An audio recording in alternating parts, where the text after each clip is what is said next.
southwest Sydney is the pressure on hospitals. The government acknowledges they're under strain, but it says enough extra capacity has been built in to ensure the system will cope. But some doctors are worried. Dr Danielle McMullen is president of the Australian Medical Association's New South Wales branch. Hospitals across all of Sydney are under stress at the moment, but particularly in West and Southwest Sydney, where we're seeing the epicentre of this COVID-19 outbreak. We've seen Westmead Hospital call a code yellow, and I congratulate them for doing so and highlighting that they are under strain and that they need help, and we need to be putting our COVID surge planning into action, which we are doing across Sydney. Is there a risk that people who seriously need medical attention will miss out because of stress on the hospital system? We've still got give in the system for that, and obviously at every part of the health system we will do everything we can to continue providing urgent care to people who need it most. But we know there are people already out there suffering who need tests and surgeries, who need appointments with specialists, who are having their care delayed. And so we do want to see as quickly as possible a return to that normal provision of care. But in the meantime, we are having to deliver care a bit differently to make sure that we can still provide that urgent care to people with. I just like to say, having good manners, say God, God, God, God, God, God. You're sitting there, you're saying God, you're saying this, you're saying that, whatever. But every street, every corner, every place, whatever. It's ridiculous that all the shops are still shut. Hospital doctors are getting affected as well with the coronavirus. Other people are getting affected. Many families cannot go play sport or have crowd in the stadium, or many people are not listening or whatever, and they're not getting done what they need to do. And however, right? Family after family after family after family after family. All right, the government needs to get the healthcare system fixed up and properly. Everybody needs money to survive, to pay the rent or pay electricity, buy a car, buy food, buy this. We all need help. So one another, to the other, very good people, very nice people, family after family. We all need to work together. And if we don't, you understand, family after family, we all going to suffer from the same consequences. So you, them, they, what, opinions, listen and reply, because if you don't go, you see, sexy people, they do exercise, they go to the gym, they go out, beautiful things, they do many, whatever, and it needs to be provided that the government, because to fix this country up, to get it all going together. The corona is going up, it's going down, it's going up, it's going down. It's really ridiculous now. China, America, whoever wants to help because everybody of the family, kids, mother, son, we're beautiful people, sport people, Olympic people, champion people, radio people, news reporter, everyone. You know yourself, you can see it inside, you can cry, and you say, these people are nice, these people are beautiful, family after family, because of no shops are open, less jobs, unemployment is horrible, people buy this, people buy that, a nice looking lady, a nice looking man, family hugs, because, cry. Of the opposition, Richard Miles there. Let's stay with federal politics because this could become quite an interesting story in the weeks and months ahead, because minor political parties will now face a higher bar for registration, and pre-poll voting periods will be shortened ahead of federal elections under new changes passed through Parliament today. It means that parties will have to reach 1,500 memberships before they can register with the Electoral Commission. Okay, this is a country where the Aborigines wants to be with the land, fix the water, spiritual, this nation, Aborigine, Native, Australian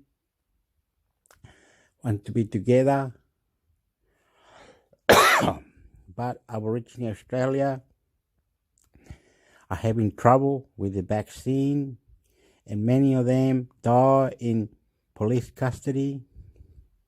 It's really, really sad that the flag doesn't get changed, or political issues are still going. Breaking the rules. The government is breaking the rules. The government is breaking the rules. The Aborigines Native are angry because government just dug the ground, or whatever you call it, and created a mining part. And they said, you destroy the ground so you can get gold and copper and all that, but you did it without asking. That's Aborigine land. I don't understand that. And you let China, you let this, you let that. It's really horrible. Look at Philippines. Look at Papua New Guinea. Look at New Zealand. And the government was going about, you're talking about other countries now, are you? Well, you want us to stop digging the ground, or you want us to heritage, the heritage or something Aborigine, and the Aborigine got really, really upset. I gotta go now, he said. I gotta go now. No, don't worry. You say 1 minute that you kill my people, but you really wiped them out. You understand? And where's God? Where's your God you're talking about? What's this God? Why are you sitting there? I love you. I love you. I love you. That's nice, sexy people. You've destroyed our culture. Anyway, don't worry about it. Let's not fight, okay? Come on. No more fighting. We need to play sport. We need to write. We need to create. We need to be nicer. Don't worry. If United States is a country, right? Or Joe Biden, whoever owns it now or there later, whatever, because it's political. Realised her time at home was seen as a blank on her resume. It's impossible. In Japan, once you leave your full-time job, it's impossible to return to your original career path, regardless of your sex. If you want to go back to work, you'll have to look for a job at a supermarket, for example, somewhere a student would get. Before anything, don't forget to subscribe. Don't forget I have a lot of stories. Don't forget that I love United States, and I also love Canada and Mexico. You understand? It's got all this. Canadá, Estados Unidos, Mexicano. 15% of senior positions are held by women, and the average Japanese woman's income is only half of what their male counterparts earn. A major reason, many mothers return to the job market at a much more junior level than when they left. At LOF Hotel Shimbashi, Cynthia Usui. I like to say, the heart of Japan, samurai sword, the Olympic Games, the beautiful people there, don't need to lose anymore. No more cry, no more Japan. It's just nonsense. It can't be like this. They want to win. Japan is sexy. Or 60s who are leaving companies. Now, I would say to the government, you should be spending the same amount of money on the women who have been housewives and trying to go back to work. Cynthia hopes that the team she's building represents the future of Japan. But for the country's big firms to also hire ex-housewives, and more crucially, put them back on the corporate ladder, it may require more incentives from the government. The BBC's Marika Oy reporting.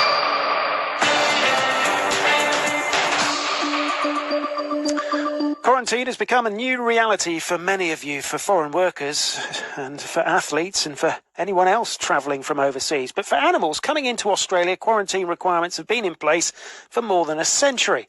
A drove of miniature donkeys have just completed a period of isolation and testing at the National Animal Quarantine Facility in Melbourne. Rural reporter Angus Verley spoke with Lee Cale, Assistant Secretary for Biosecurity Operations at the Federal Agricultural Department, about the unusual arrivals. They are quite miniature, so in terms of size, miniature donkeys are about half the size of a normal sized donkey, so fairly small. I imagine quite the novelty for staff at the Mickleham quarantine facility to have miniature donkeys in their midst. Yes, absolutely. They are very cute, but having said that, they still have the capacity to bring into the country pests and diseases that we don't have here and don't want here. So despite their cuteness, we do manage these quite closely and take this seriously. But certainly the staff at the post-entry quarantine station down here in Mickleham very much enjoyed having the donkeys in. So, Lee, where have the donkeys come from and where are they heading to? Yeah, in this latest consignment, we've had 7 miniature donkeys imported, so 6 females, which are called Jennies, and 1 male, which is a Jack. So 7 all up. In this case, these came from the USA, so Texas, Tennessee, and Kentucky. They will be heading out now, or have headed out into destined for places here in Victoria. So they're well on their way. They've undertaken their quarantine. They have. We're going to love you, America. We're going to love you. We're going to love you. We're going to love you. Be my Joe Biden. Through the quarantine process the donkeys have had to go through, both in their country of origin and here in Australia, and whether that is specific to donkeys or whether it applies consistently to all animals coming into the country. Yeah, look, the quarantine requirements or the import requirements do vary depending on what type of animal is coming in. But donkeys are treated in the same manner as imported horses. So in this case, the donkeys, yes, did have to, as horses and other animals do, underwent pre-export quarantine where they undergo testing, they undergo a series of official government certification to demonstrate that they're free of pests and diseases prior to their loading for export to Australia. And once they get here, they then have to complete 14 days in our post-entry quarantine facility here at Mickleham in Victoria. And during that time, they're extremely well looked after by our staff for those 14 days. And then once they undertake their full quarantine period, we can release them. What sorts of diseases have the donkeys been tested for? Well, probably the main disease that we're concerned about when it comes to horses or donkeys is equine influenza. But there are a range of other diseases as well, pyroplasmosis, equine metritis, other diseases like that we certainly don't have here in Australia, and we don't wish to have that. It must be interesting for you, Lee, to be working in this quarantine field, which has been well established for animals, but for it now to be being replicated for humans. Yeah, look, absolutely. We've been in the quarantine game for over 100 years. Our first legislation was back in 1908 with the Quarantine Act. So we've been doing quarantine for quite a long time. And what we can see is the same principles do apply, whether it comes to do with animals or humans. Those same principles of testing, isolation, and retesting again as necessary before release into the broader community are the foundations of quarantine. Lee Cale, Assistant Secretary for Biosecurity Operations, on those miniature donkeys. I don't know if you're like me, but I had to have a look online to see what miniature donkeys look like. There is actually a story on the ABC News website about this. There's even a video. My first thought was, they're not that small. What matters to you? Justice. Family. Weather. The region. Safety. What affects you? Climate. Weather. Extinction. Bushfire. Violence. Protest. Water. Over the road. What inspires you? Sport. Results. Rescue. Goals. Space. Future. Country. Laughter. Stories matter. Trust matters. What matters is you. And what matters to you matters to us. ABC News on your TV, radio, iView or the ABC News app. I want to know what's going on in the world of sports, so Catherine Murphy is here to let us know.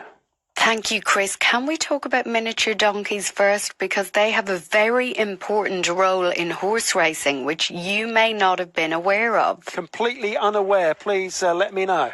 Often the high-profile racehorses, okay? So you go to see them in the yard before they head off for the big race, be it the Caulfield Cup, the Melbourne Cup, the Everest in Sydney, whatever it is. A lot of them have little friends, little donkeys along with them to keep them calm. Now, if you didn't know that, I'm just so glad that I educated you on this. I had no idea. It makes the story even better. There you go. Little donkeys. I'm all for them. They have a very important role in life and in horse racing. But now to the sport of the day, and really good news from Tokyo and the Paralympics.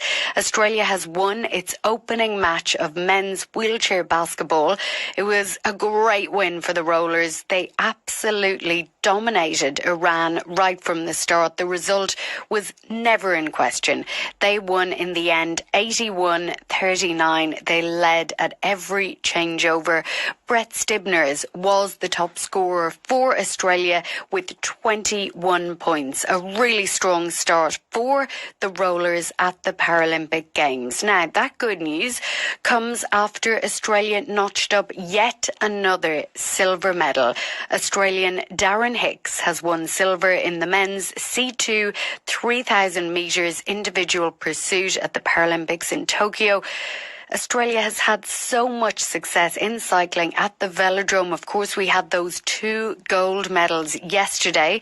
Hicks was racing Alexander Lute for the gold medal, with the Frenchman emerging triumphant in a world record time to claim gold. But Hicks got that silver medal, and at 36 years old, it's his first Paralympic medal after he won gold in the event at the World Championships in 2019. Now, there are so many events to watch tonight in Tokyo. We're going to give you a rundown later this evening on what your couch marathon will look like, because so many of us are in an enforced couch lockdown right now. It is great to have the Paralympics to watch each evening.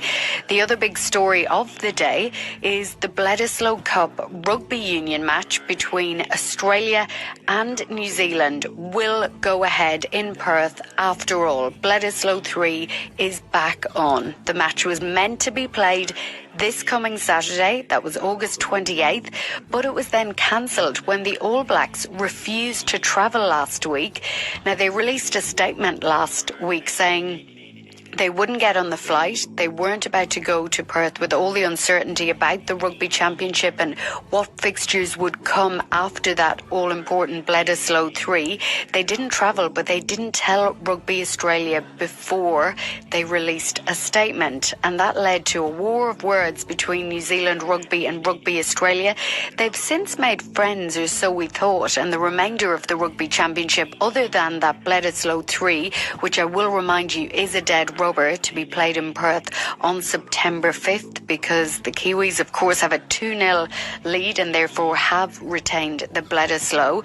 But when the rest of the Rugby Championship was decided, they decided they'd travel to Perth, and only after they released a statement today to say that they would be flying into Perth late tonight, there was then a statement that the Bledisloe had been locked in for September 5th. That's Sunday afternoon. It is Father's Day, so they are flying to Perth for a specific match.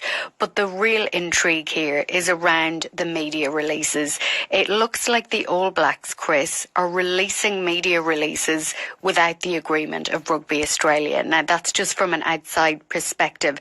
To announce they're leaving the country before the match was locked in was interesting. James Slipper, the Wallaby, even saying it was really unsettling for the Wallabies just not knowing. So this particular match just got even more interesting. It did. What an amazing story, and well told. And the miniature donkeys as well to begin with. What a sports bulletin it was. Thank you. Try and top that in half an hour. I'll be listening.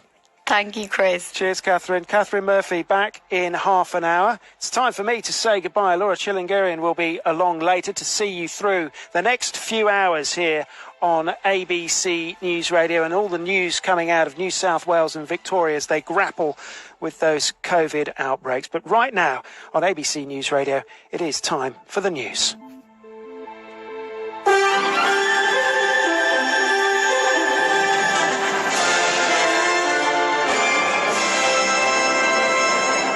Rachel Hayter with ABC News. The New South Wales Chief Health Officer, Dr. Kerry Chant, says new freedoms for those who are vaccinated are baby steps toward a loosening of restrictions in some of Sydney's hotspot areas.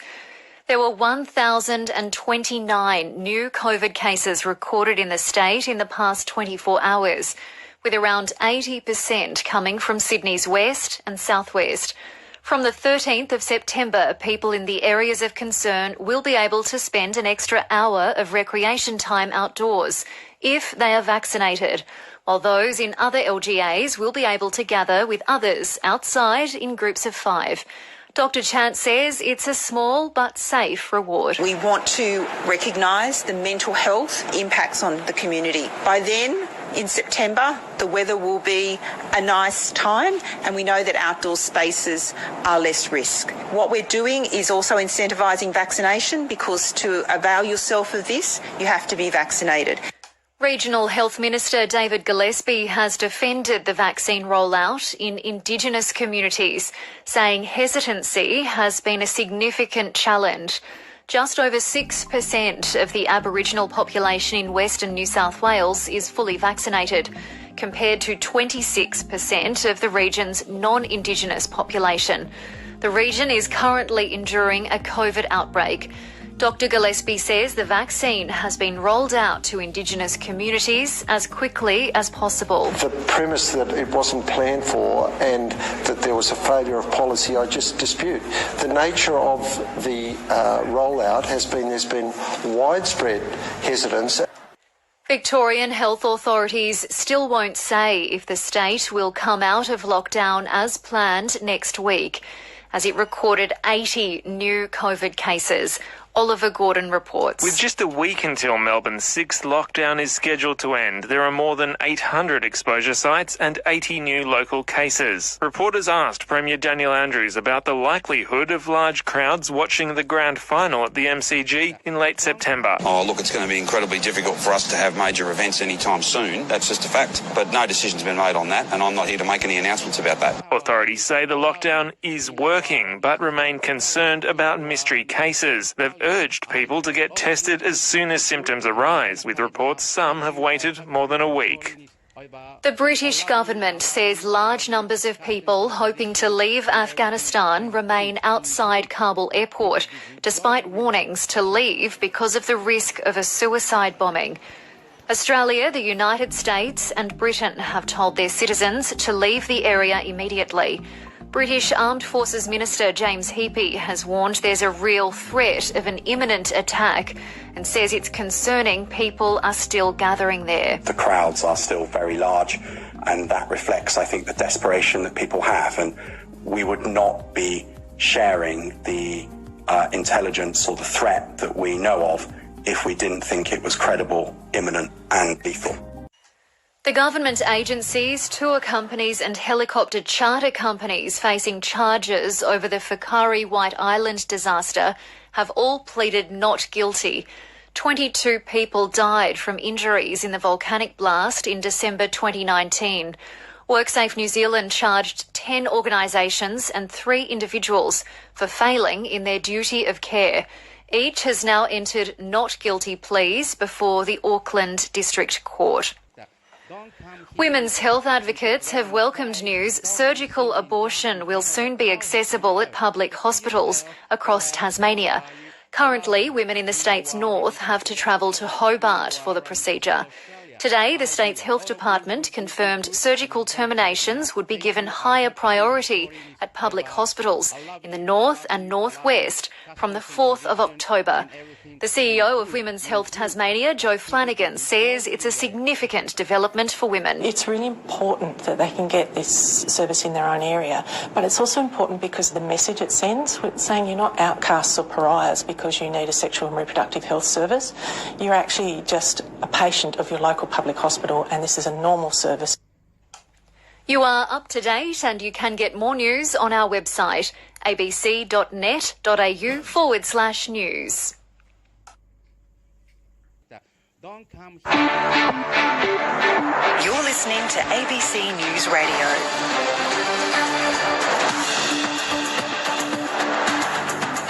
Hello, Laura Chilingirian here with you for the next couple of hours, and welcome back if you've been listening to Parliament throughout the day. Coming up on the program, New South Wales records over 1,000 new COVID cases, a first for Australia since the start of the pandemic. You'll hear from the Shadow Health Minister. A ballooning Delta outbreak sees life grounding to a halt in the Victorian city of Shepparton. And Queensland announces plans for a second purpose-built quarantine facility. Well, for the first time, Australia has recorded more than 1,000 coronavirus cases in a day. There are 1,029 locally acquired infections in New South Wales in the latest reporting period. 3 more people have died from the virus, the youngest a man in his 30s. Despite the number, the state government has announced a slight easing of restrictions from September the 13th, allowing fully vaccinated people outside of areas of concern to gather in groups of 5 outdoors. And up to almost 6.3 million vaccinations have been handed out now in New South Wales. Now, for those who live in the 12 Sydney LGAs of concern, households with all adults vaccinated will be able to gather outdoors for recreation. The federal government has also confirmed the lockdown for regional New South Wales will extend to midnight on September the 10th, with the virus continuing to spread outside of Greater Sydney. Victoria's COVID case numbers have jumped. 80 new cases have been detected, 41 spent time infectious in the community. And it is better news in the ACT. 14 cases there, all but 1 were isolating at home. Mark Butler is the Shadow Health Minister and says the slight easing of restrictions in New South Wales is some positive news today. Well, I'm sure it will come of some relief to the people of Greater Sydney and more broadly through New South Wales, who have endured 8 weeks now of lockdown, really strict lockdown. And it's hard for them to see, I'm sure, much light at the end of the tunnel. And they're doing a fantastic job getting vaccinated to the extent they can. There are very serious supply constraints, we know, still in places in Western Sydney and southwestern Sydney, which my colleagues have been raising. Very serious questions in Western New South Wales. We're deeply, deeply concerned about the position of Aboriginal communities, particularly in remote parts of Western New South Wales. But they've done a fantastic job, and so to get some relief will be welcome. But it was a terrible day in New South Wales, the worst result we've had in the 18-month-long pandemic. Indeed, the 6 worst days, case numbers-wise, for the whole 18-month pandemic have been the last 6 days. Now, obviously, the reopening plan and the 4 stages, the Doherty modelling has been at the centre of this week's conversations.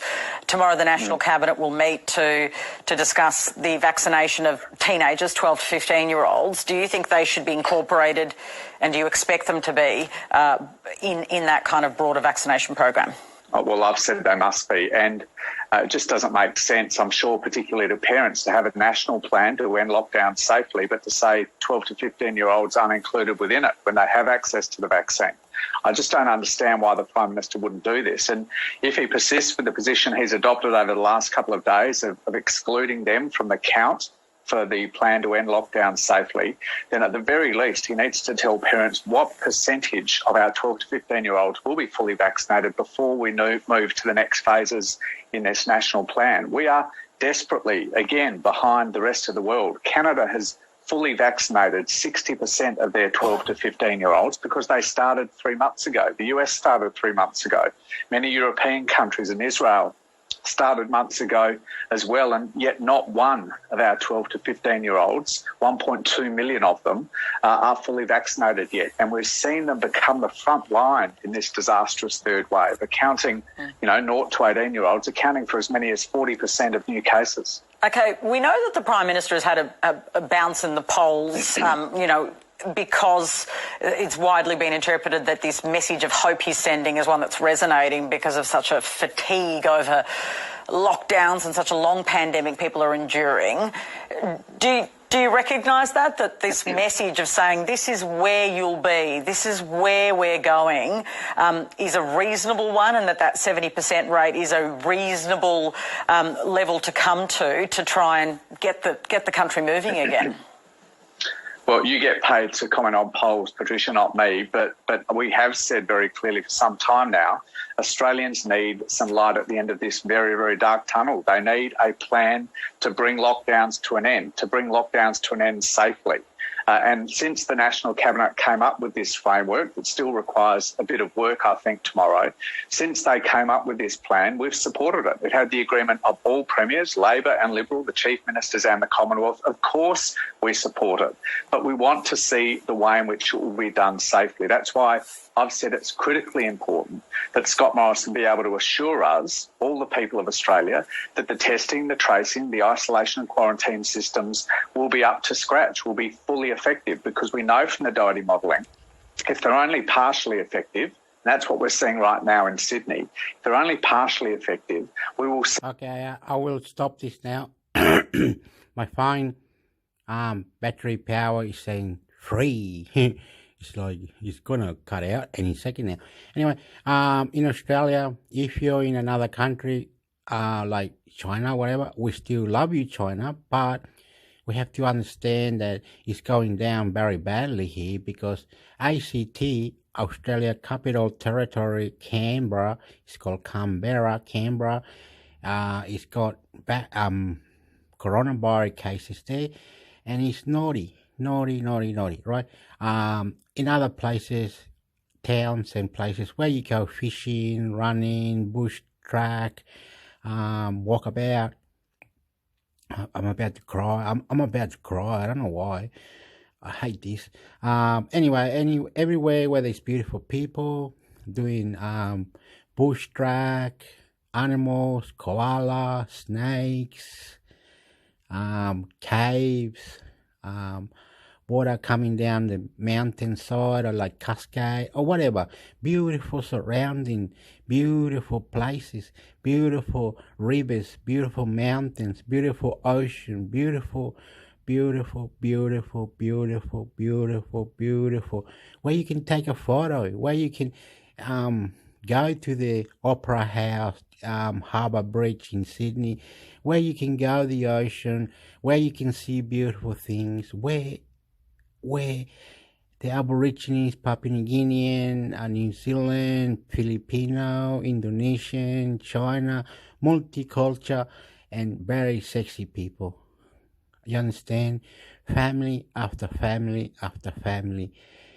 You hear the news, you see the news, you be the news, whatever, and people has come for tourism, airports, frontline, the Australian Army can only do what they can and how they can do it, right? From the men to the women to the army, because Afghanistan has problems. So they went there to help Afghanistan.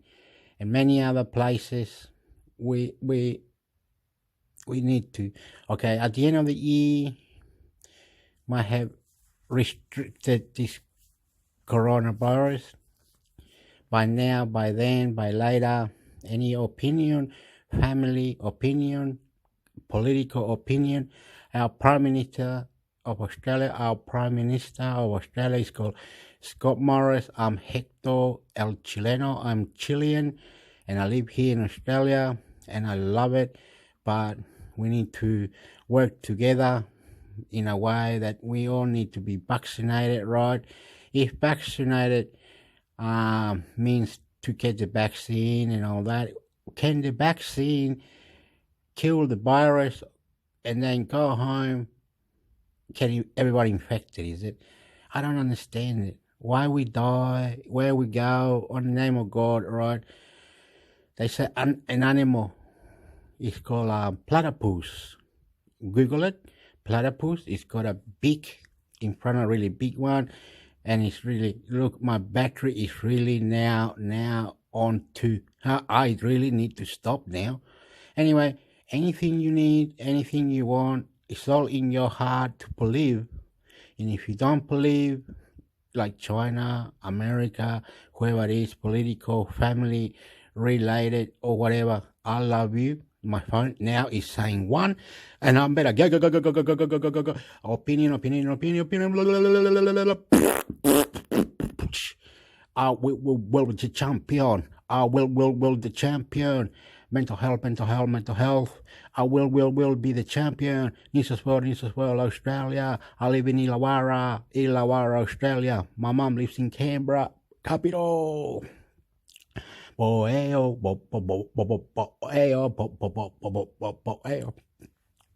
Question, listen and reply. Question, listen and reply. Because sexy sport.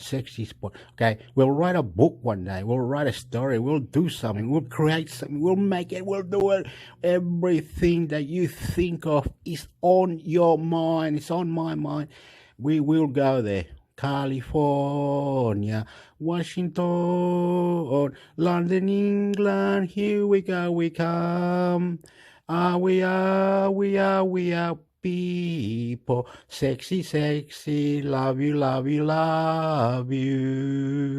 I love you. Subscribe. YouTube, Facebook. I love you.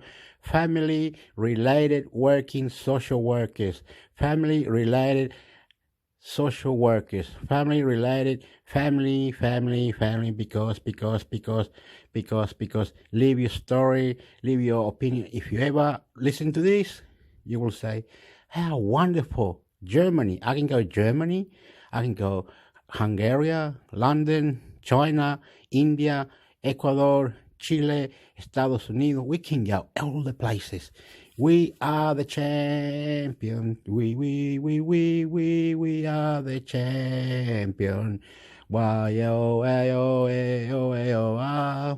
We are the champion, yo. Leave your story, leave your opinion, leave your love with me. I love you. Because anything all going together, please. I love you. Sexiness, you're sexy. I love you. Southwest Sydney is the pressure on hospital.